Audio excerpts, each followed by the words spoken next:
All right. The majority of game developers, let's talk about gaming here. Ben's gone. Let's talk about gaming.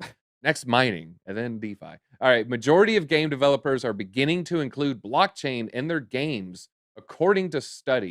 You got to have the games these days. I mean, you Hmm. definitely got to have the games. Most in the US and UK, they're using the blockchain elements in their games, according to a study that's released this week, commissioned by Stratus. And it's just saying the popularity of blockchain, NFTs, and the new play to earn model in the crypto market is making game developers change their traditional ways in which games are produced with the intention of enticing new players.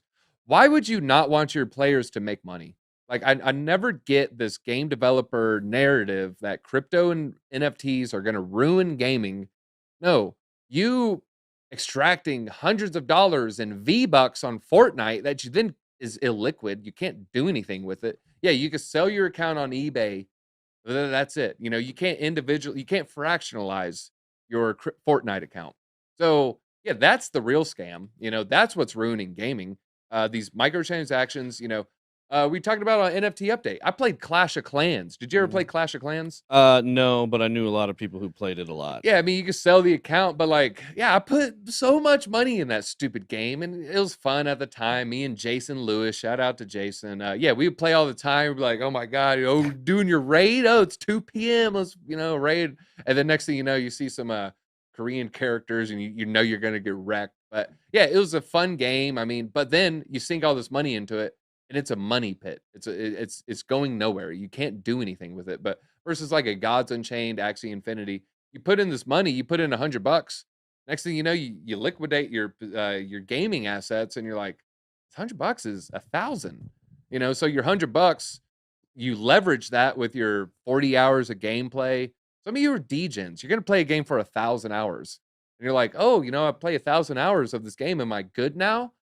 Well, not all games. Like, I mean, I was okay at Tetris. I was pretty good at Call of Duty, but you imagine, even if it's $1 an hour, I would have been at that age. I would have felt rich. Hmm. If Modern Warfare 2 would have seen the amount of hours, or Pokemon Red and Blue. Yeah, I'm old. Yeah, I'd feel rich. You imagine selling your Bulbasaur, selling your Eevee, selling your Mewtwo. That's what play to earn gaming does. You put in all these hours, and then you leverage your in-game assets with your human labor, and next thing you know, you're just getting paid to have fun. But no, they want to stop that. They don't want to share the love with you. Who makes more money, selling Fortnite skins, or allowing players to, you sell it to the players and then they could resell it? Of course, they're going to make more money with Fortnite skins. Why? Because you can't resell it. So you got 100 people want the new, dance on Fortnite. Well, 100 people have to buy it. Versus if you could resell it, you might have 50 people buy it. And then 50 people, they might resell it. And then ends up being 100 people had access to it at one point. But they don't get a piece of that. They want to milk you. They want to extract you. Like people in chat saying they milk their cats. I don't know what the heck's going on with that. But that's what these gaming companies are doing to you. They're milking you like those felines. Yeah. And it's just so frustrating that they're missing the ball. And again, it goes back to what we said earlier. Web3. Like anyone who understands Web3, this is where it's heading. Uh, Crypto is the internet of money. So, I mean, it's happening. It's going to be a rude awakening for a lot of these gaming companies. And it's frustrating when you have these gaming companies, they want to do this for their users, and then the users are kicking and screaming and saying no. Discord I couldn't had to believe walk this. away from Web3. I couldn't believe that when I saw that. Yeah. And I say, like, I never like to say things like have fun staying poor, but it's like they want the Discord users to be poor. Yeah. Like, no, it's going to ruin the environment. You don't even know crypto. So like you're just talking out of your butt. Yeah. I saw a funny thread. It was talking about, oh, you're going to piss off the army of furries. And it's just like, oh my God, what are y'all doing? It's so frustrating. It's so frustrating. But yeah, Discord wasn't trying to burn down rainforests. No. They were trying to empower you to free yourself financially, and work with these games, with these in-game assets. And Discord, you shouldn't have capitulated. I think it was this, I don't know if it was COO or CEO or CTO, one of them. Was like, okay, we're gonna back off. You shouldn't have. Yeah. Are they gonna stop using Discord? No. No. But they complain loud enough. So part of it is our fault.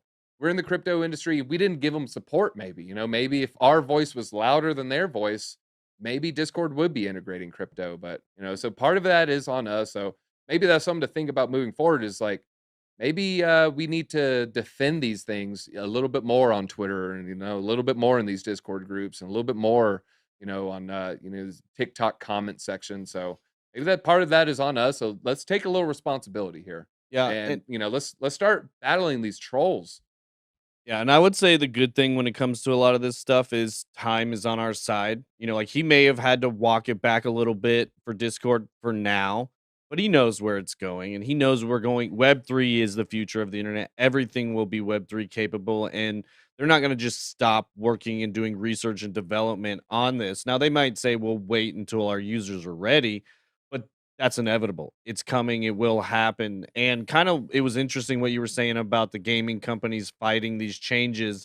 It's very similar. It's basically what you're talking about is big centralized entities that have found a very good formula for generating a lot of profit for a long time.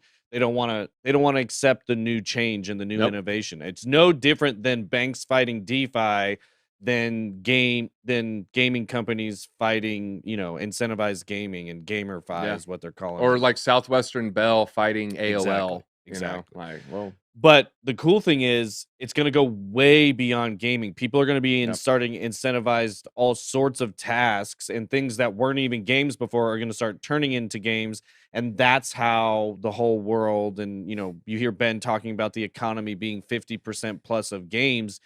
It's not games as you think of them traditionally, Yeah. it's just incentivized actions or gamified real world Yeah, watching, actions. the NBA finals might be Yep, gamified. You exactly. might be putting on your Oculus and or, a little bit extra money, you're, like, on the court, Right. or maybe you're just watching, normally and you get advertisements. And Or then you after the game, it's like basic attention token. Maybe you're like, "Oh, watch the NBA finals and I got 17 cents. Yep. I was gonna watch it anyways." Or if you think about like Coinbase Earn is a simple example. Like they're paying you to learn about different projects, and like if maybe the whole model for education can get flipped, and they're incentivized education, incentivized exploration, incentivized all sorts of things. So it's gonna get wild. Yeah, and that reminds me of Coin League.